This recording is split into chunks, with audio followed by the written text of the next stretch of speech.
اللہ تعالیٰ کر سکتا ہے، کوئی مشکل نہیں. وہ اعلیٰ کل شیء قدیر، اسے ہر شے کی قدرت حاصل ہے.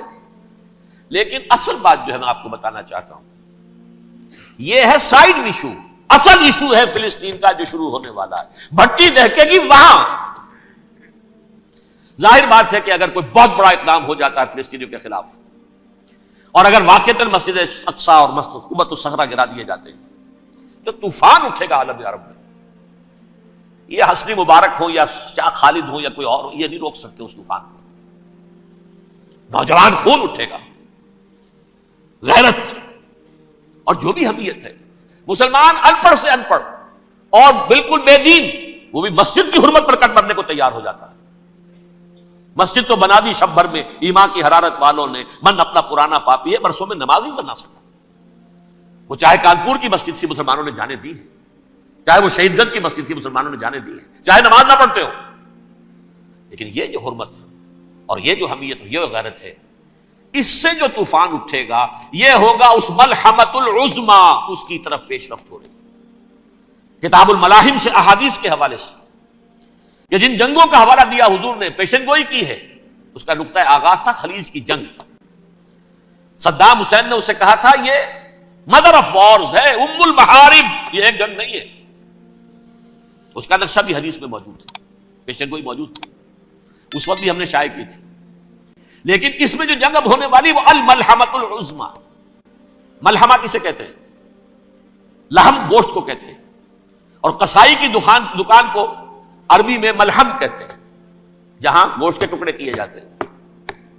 آج کل مشینوں سے ہوتے ہیں، اب جو ہے وہ ہاتھ سے چھریوں سے نہیں ہوتے، لیکن ٹکڑے ہو رہے ہوتے ہیں، جسموں کے چیتھڑے اڑ رہے ہوتے ہیں. ملحمہ یہی لفظ استعمال کیا تھا حضرت سعد ابن عبادہ نے رضی اللہ تعالی عنہ یوم فتح مکہ.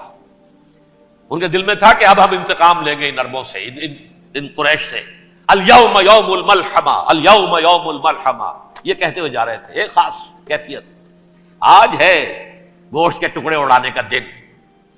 حضور سے کہا کسی نے جا کر کے صاحب تو یہ کہہ رہے ہیں الیوم یوم الملحمہ، الیوم یوم الملحمہ.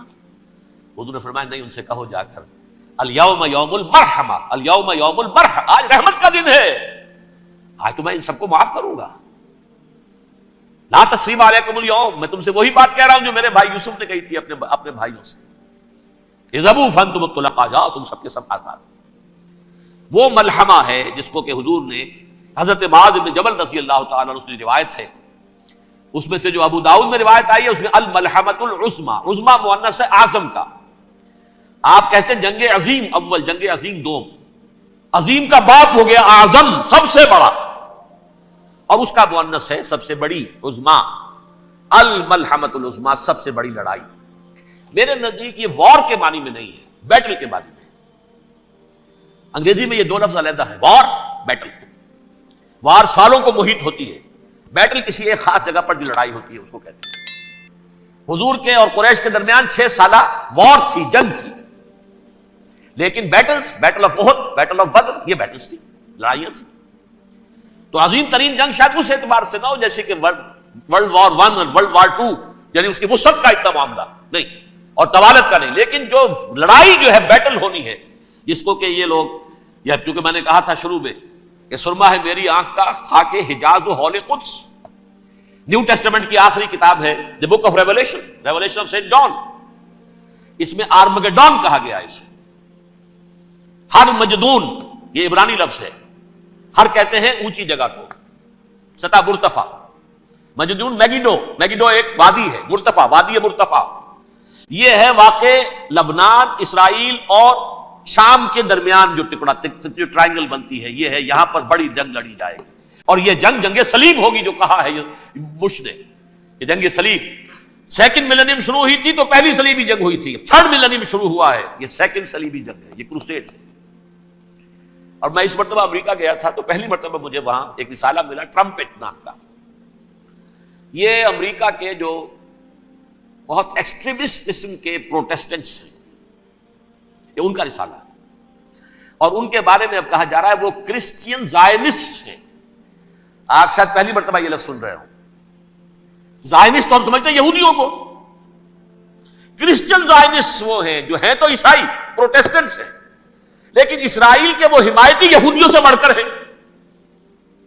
یہ میری کسی پہلی تقریر میں شاید بہت سے حضرات کو یاد آ جائے، میں نے کہا تھا 4 سال پہلے ہمارا تنظیم اسلامی کا ایک کنونشن ہوا تھا ہیوسٹن میں، امریکہ کا جنوبی علاقے کا شہر ہے.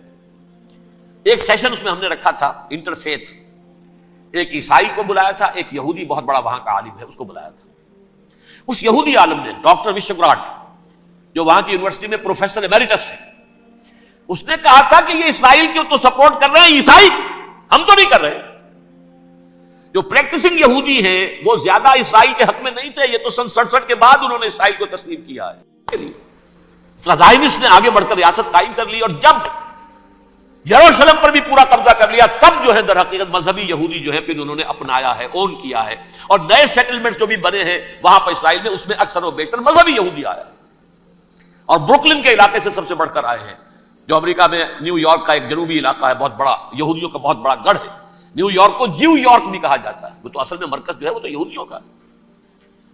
اس حوالے سے وہاں پر جو کرسچن زائنسٹ کہلاتے ہیں وہ اسرائیل کے یہودیوں سے بھی بڑھ کر کہیں سپورٹر ہیں. بہرحال اس دوسری صلیبی جنگ کا معاملہ جو میں کہہ رہا تھا، ٹرمپٹ نامی رسالہ، اس کا ایک مضمون ہے دی لاسٹ کروسیڈ. اب یہ آخری کروسیڈ ہے جو شروع ہونے والا ہے. میں تو حیران ہوں کس قدر کھل کے وہ باتیں کرتے ہیں.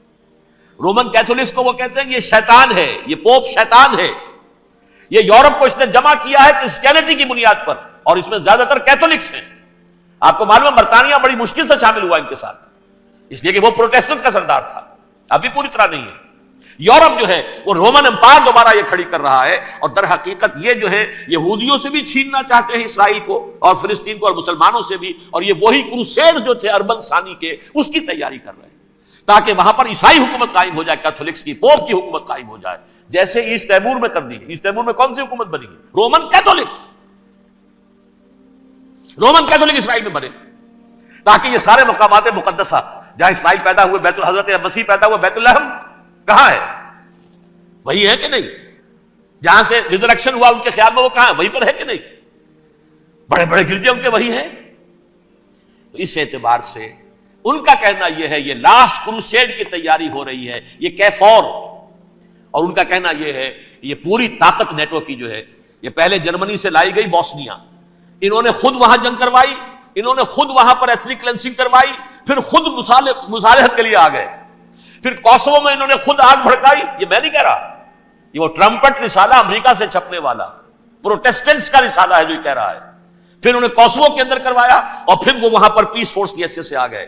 اب وہ میسیڈونیا میں کروا رہے ہیں اور وہاں داخل ہو گئے ہیں. اگلا قدم ان کا سائپرس ہوگا، سائپرس میں ترکوں کو اور وہ گریکس کو لڑائیں گے اور وہاں آ جائیں گے، وہاں سے ایک چھلانگ لگائیں گے اور یہ فلسطین میں پہنچیں گے، اور یہ وہاں پر ایک رومن امپائر، اپنی پرانی رومن امپائر کی طرح کی رومن کیتھولک ریاست قائم کرنا چاہتے ہیں. تو وہاں امریکہ کے عیسائیوں میں بھی کوئی ایک طبقہ نہیں ہے، کیتھولکس بھی ہے، کیتھولکس زیادہ نہیں ہے ہمدرد، لیکن اب تابع ہو چکے ہیں. اسحاق ریبین نے جب یہ پیس ٹاک شروع ہوئی تھی، آپ کو یاد ہوگا شاید، کہ جب وہ آیا تھا واشنگٹن سے واپس فلسطین اسرائیل، تو پہلے روم میں رکا for an audience with the pope, اور پوپ کو اس نے ایک مرتبان سا پیش کیا تھا، حضرت سلیمان علیہ السلام کے زمانے کا مرتبان، اور کہا تھا دیکھیے 3000 برس تک ہم نے اس کی حفاظت کی ہے، اب یہ میں آپ کے حوالے کر رہا ہوں. اس کے بعد سے پوپ جو ہے بالکل رام ہو گیا، اور وہ عیسائیوں کے ساتھ اور یہودیوں کے ساتھ ان کا پورا معاہدہ ہو. اب پورا عیسائی ورلڈ جو ہے ویسے تو مجموعی یہودیوں کے شکنجے میں ہے. البتہ ان کے اندر بھی جھگڑے ہیں، جو وہاں پر وائٹ کرسچن ملیشیاز ہیں وہ ایکسٹریمسٹ ہیں کیتھولکس، ان کے نزدیک دشمن نمبر 1 یہودی، دشمن نمبر 2 مسلمان، دشمن نمبر 3 جو یورپ میں کالے ہیں، افرو امریکن، چاہے وہ عیسائی ہو گئے ہوں، کوئی بھی ہو. یہ 3 دشمن ہیں جن سے انہوں نے کلینز کرنا ہے، صاف کرنا ہے ان کے خیال کے مطابق امریکہ کی سوسائٹی کو. اولا یہود، پھر مسلمان، اور پھر یہ جو کالے ہیں. لیکن دوسری طرف پروٹیسٹنٹس کے اندر ایکسٹریمسٹ وہ ہیں جنہیں کہا جا رہا ہے یہ کرسچین زائنسٹ ہیں، یہ اسرائیل کے، اسرائیل سے بڑھ کر سپورٹرز. بہرحال یہ اب جنگ ہوگی، اس کا نتیجہ کیا نکلے گا یہ تو اللہ ہی جانتا ہے. اب میں آخری بات کی طرف آ رہا ہوں. آخری نتیجہ تو جو بھی کچھ اپس اینڈ ڈاؤنز آئیں گے، تلک الایام نداولھا بین الناس، آخری نتیجہ ڈراپ سین وہ یہ ہوگا کہ اللہ کے دین کا بول بالا ہوگا، اور پوری دنیا پر محمد کے لائے ہوئے دین صلی اللہ علیہ وسلم کی حکومت قائم ہوگی. وہ گویا قیامت کی تمہید ہوگی، اس کے بعد بس قیامت آئے گی، کیونکہ مقصد کائنات، تخلیق کائنات پورا ہو جائے گا. پوری مخلوقات کے اندر مقصد تخلیق، کلائمیکس آف کریشن محمد الرسول اللہ صلی اللہ علیہ وسلم. دین کی تکمیل محمد الرسول اللہ صلی اللہ علیہ وسلم. اور اس خلافت عرضی کے لیے جو حضرت آدم کو خلافت دی گئی تھی، جب اس میں وہ خلافت پوری دنیا پر قائم ہو جائے گی، اس کا مقصد پورا ہو جائے گا. And that will be the beginning of the end. اس کے بعد قیامت ہے. آخری نتیجہ تو یہ نکلنا ہے. اس سے پہلے سزائیں ہمیں بھی مل رہی ہیں.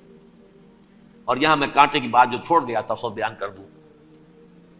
اللہ نے اس مغضوب علیہم قوم کو، اس ملعون قوم کو کیوں اب تک چھوٹ دیے رکھی؟ میں بتا چکا ہوں، یہ بڑے عذاب کے مستحق ہو چکے تھے حضرت عیسیٰ علیہ السلام کے زمانے میں. چھوٹ دی ہے، ابھی تک ہے، بلکہ ایک مرتبہ ابھارا ہے. 1900 برس کے بعد ابھرے ہیں یہ. بالفور ڈیکلریشن 1917، سن 70 عیسوی کے بعد، تقریباً 1900 برس، 1850 برس تو ہے کم سے کم. پھر creation of Israel 1948، 1967 extension of Israel, یروشلم پر قبضہ. یہ سارا جو ہے کیوں ہے؟ اللہ تعالیٰ اس خیر امت محمد صلی اللہ علیہ وسلم، اس کے بہترین حصے کو سزا ان ملعونوں کے ہاتھوں دے رہا ہے. کیوں؟ جو جرم انہوں نے کیا تھا وہی ہم نے کیا. انہوں نے اللہ کی کتاب کو پیٹھ کے پیچھے پھینکا. نبذ فریق من الذین اوتوا الکتاب کتاب اللہ وراء ظہورہم. ہم نے اپنی پیٹھوں کے پیچھے پھینکا کہ نہیں؟ کولونیل رول سے آزاد ہوئے، کہیں اسلامی قانون نافذ کیا، کہیں اسلامی نظام قائم کیا. تو جو جرم ان کا تھا وہی ہمارا ہے. اور ہم خیر امت ہیں، اور ہمارے میں سے خیر ترین عرب ہیں. ان پر اللہ کا فضل، ان کی مادری زبان میں اللہ کی کتاب موجود ہے. پھر انہوں نے اللہ کے دین کو پیٹھ دکھائی. جو ملک آزاد ہوا کولونیل رول سے، یا اس نے قبلہ کر لیا اپنا ماسکو کی طرف، یا کر لیا واشنگٹن کی طرف. کسی نے مکے کو قبلہ بنایا. یہ بدترین سزا ہے. ویل للعرب من شر قد اقترب. اور ترمذی شریف میں تو یہاں تک روایت ہے، من اقتراب الساعۃ ہلاک العرب. قیامت کے قرب کی ایک نشانی یہ بھی ہوگی کہ عرب ہلاک ہو جائے. ایک حدیث میں الفاظ آتے ہیں کہ حضور نے جب کہا یہ ہوگا یہ ہوگا یہ ہوگا، یہ بربادی آئے گی، تو کسی زوجہ محترمہ نام میں بھول رہا ہوں، انہوں نے پوچھا کہ عرب اس دن کہاں ہوں گے؟ فرمایا العرب یومئذ قلیل، بہت کم. آخری خاتمہ ہونا ہے یہود کا حضرت مسیح علیہ السلام کے ہاتھوں. وہ عذاب جو 2000 برس تک ان سے ٹلا رہا وہ آئے گا، اور ان کے رسول ہی کے ہاتھوں آئے گا. لیکن اس سے پہلے مسلمانوں پر یہ عذاب آ رہا ہے. ہولوکاسٹ کے درجے کا عذاب آ رہا ہے. البتہ ہم پاکستانی اس میں یوں سمجھ لیجئے کہ وہ تو خبریں موجود ہیں احادیث میں، وہاں تو جو ہونا ہے ہونا ہے. اتنے انسان مریں گے، اتنے انسان مریں گے کہ ایک پرندہ جو ہے اڑتا چلا جائے گا، وہ نہیں چاہے گا کہ نیچے اترے تو کسی لاش پر اترے. اسے جگہ نہیں ملے گی زمین خالی کر کہیں اتر سکے. تھک ہار کر گر کر گرے گا، مرے گا تو بھی لاش کے اوپر گرے گا. یہ الفاظ ہیں حضور صلی اللہ علیہ وسلم. الملحمۃ العظمیٰ الملحمۃ الکبریٰ. یہ لاسٹ کروسیڈ، ٹرمپٹ اخبار نے، میں اس کا فوٹو اسٹیٹ بھی کبھی آپ کو دکھا دوں، ویسے میرے ساتھ ہے وہ رسالہ ٹرمپٹ. دی لاسٹ کروسیڈ، اس کی تیاری ہو رہی ہے. وہ الملحمۃ العظمیٰ اور ملحمۃ الکبریٰ جو ہے وہ آنے والی ہے. ابن ماجہ میں اس کبریٰ کہا ہے، اکبر کا مؤنث کبریٰ. ملحمہ کبریٰ سب سے بڑی جنگ، اور ملحمہ عظمیٰ سب سے عظیم جنگ. یہ ہوگی اور بہت جلد.